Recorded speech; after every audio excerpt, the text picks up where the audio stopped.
जय जाऊ नांदेड जिल्ह्यातील माझ्या मतदारसंघातील तामसा शहरात एका मुख्याध्यापकांनी एका अल्पवयीन मुलीवरती अत्याचार करून व्हिडिओ करून तिला धमकी दिली। त्या प्रकरणात आज तामसा शहर बंद असताना या बंदला सर्वप्रथम स्वराज्य पक्षाचा सर्व पाठिंबा आहे, परंतु आम्हाला कुठल्याही गोष्टीचं राजकारण न करता त्या माता भगिनीला न्याय मिळावा यासाठी आज आम्ही दिवसभर तामसा शहरात होतो।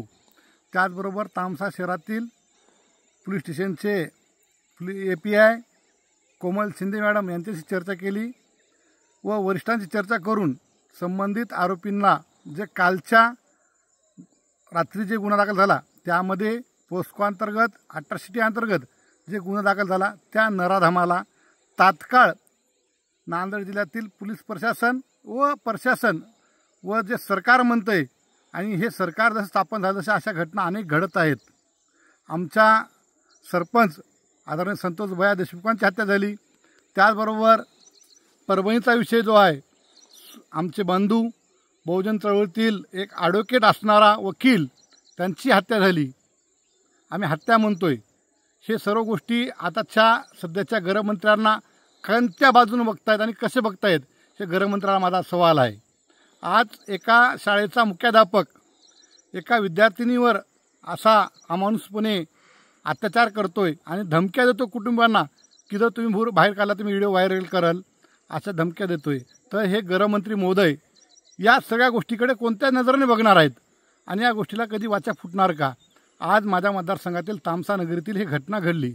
एक अनुसूचित जाती धर्मातील एका मुलीवरती अत्याचार झाला का? बाबा त्याच्या पाठीमाग कोणी नाही म्हणून घडवायचा का? त्याचा पाठीमागचा मास्टर माइंड कोण आहे? त्या मुलीवरती अत्याचार केल्यानंतर आज आदरणीय मोदी साहेब असतील, आदरणीय अमित शाह साहेब असतील व आपल्या महाराष्ट्राचे मुख्यमंत्री तत्कालीन मुख्यमंत्री शिंदे साहेब असतील आणि आताचे मुख्यमंत्री आदरणीय फडणवीस साहेब आणि गृहमंत्री आहेत, हे सर्व म्हणतात की भ्रूण हत्या गर्भपात हे अतिशय ही दुर्दैवी घटना आहे, याच्यावर आम्ही आळा घालू। परंतु हे नराधम त्या मुलीवरती 2024 जुलैपासून अत्याचार करतोय। त्यानंतर त्या अल्पवयीन मुलीवरती ज्यावेळेस अत्याचार केल्यानंतर गर्भपात राहतोय तर पाडण्याचं काम तो डॉक्टर करतोय।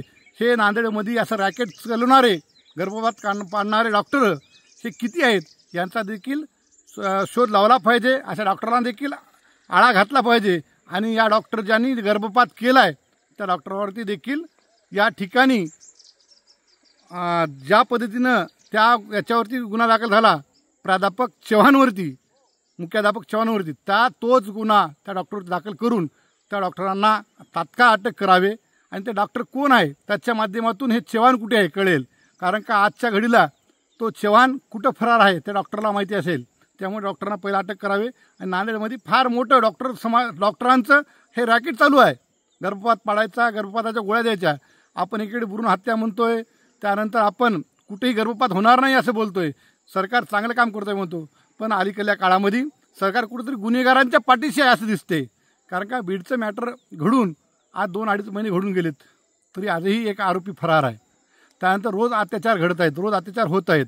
आज तामसा शहर हे पालकरांच्या समाधी आहे, त्या ठिकाणी पालकरांचे त्या ठिकाणी ते आत्मदहन झालेलं आहे, त्या ठिकाणी त्यांचं बलिदान दिलं आहे। त्या ठिकाणचे तामसा शहरामध्ये अशी घटना घडते, स्वाभाविकपणे या ठिकाणी लाजिरवाणी गोष्ट आहे। गृहविभागाला विनंती आहे की तात्काळ त्या नराधमाला अटक झाली पाहिजे आणि त्या डॉक्टरला देखील अटक झाली पाहिजे।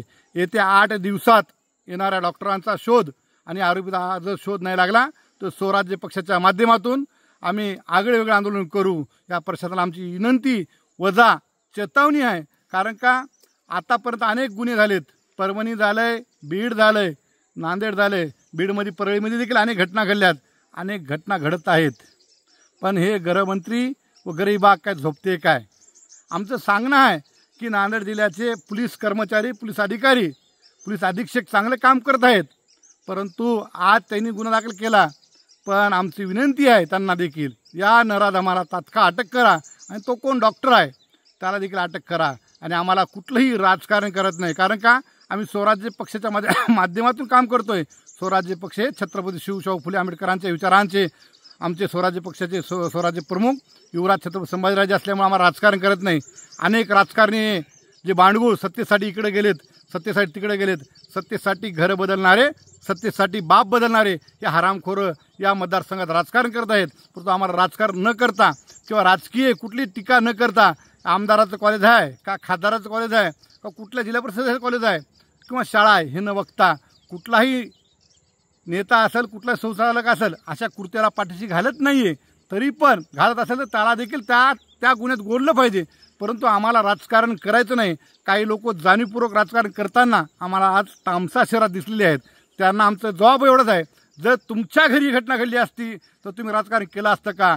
खासदार असो की आमदार असो ते देखील बिचारा त्या गोष्टीची पाठीशी घालणार नाहीत आणि घालू नये अशी विनंती आहे. आणि जर येत्या 8 दिवसात या नराधमाला आणि त्या डॉक्टरला अटक नाही झाली तर स्वराज्य पक्ष हे मैदानात उतरणार. हे चेतावणी या सरकारला आणि गरई विभागाला आहे. जय जिजाऊ, जय शिवराय, जय भीम.